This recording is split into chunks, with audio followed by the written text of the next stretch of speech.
Good morning mga ka-showbiz. Ito na ang ating latest update para sa Barda. Sa araw na ito, nagkabistuhan na Barbie Fortesa at David Licauco, bistado sa kapatid ni David. Yan po yung ating bibigyan ng comment, reaction, opinion sa araw na ito, mga ka-showbiz at kapwa Barda fans ko dyan. Kaya naman kung hindi ka pa nakapag-subscribe dito sa ating channel, ano pang hinihintay mo? Mag-subscribe na at i-hit ang notification bell para laging mauna ka sa mga bagong balitang showbiz. Panoorin at pakinggan ang buong detalye at ikaw na ang humusga. Booking na booking ang Barda sa kapatid ni David Licauco. Walang maitatago sa kapatid nito. May bago na naman tayong pakakaabangan sa primetime princess na si Barbie Fortesa. Dahil may bago na naman siyang project kasama ang head ng ABS-CBN na si Charo Santos.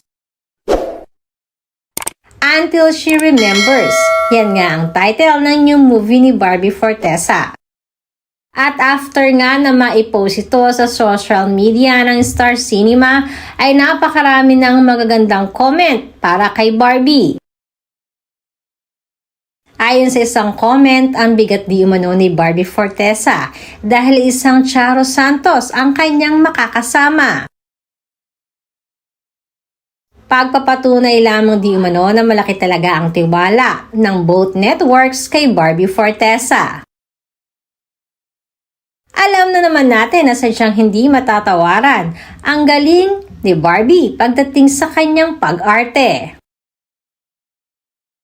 Samantalang gumawa din ng online ingay ang post ng kapatid ni David na si James Licauco.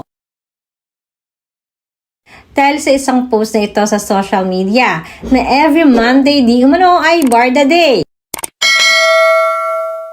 Ayon na rin sa aming source ay si James di umano ang isa sa pinaka-close ni Barbie sa mga kapatid ni David. Mapapansin din na si James among his siblings ang mahilig sa social media. Kaya naman sinasabing updated ito sa mga kaganapan sa kanyang kapatid na si David.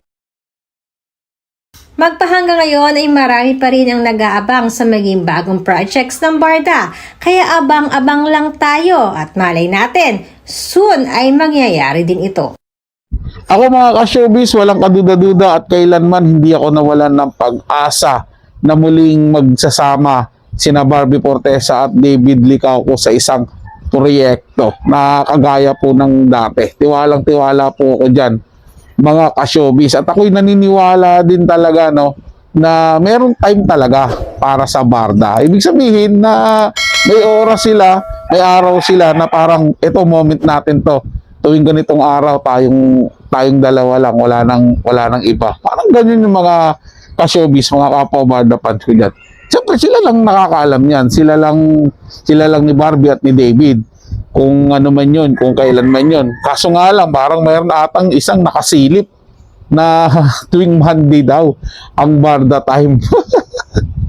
Parang nabisto pa po ata yung kanilang baby love time. Parang gano'n.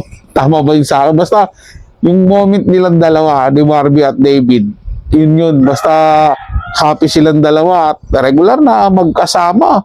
Regular na nag-update sa isa't isa. Di bali nang hindi nila hayagang pinapakita yan, mga ka-showbiz. Walang problema po yan.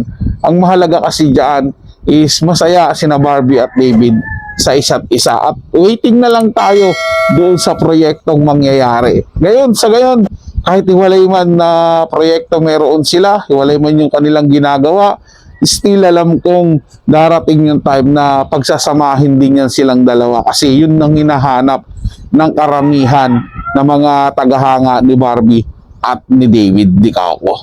Kayo mga ka-showbiz, ano masasabi nyo dito sa ating kwentuhan ngayong araw na to? I-comment nyo sa ating comment section at syempre pupusuan ko po yan at babasahin. Maraming salamat sa inyong panonood, mga ka-showbiz at mga kapwa Barda fans ko dyan. Tuloy lang po tayo.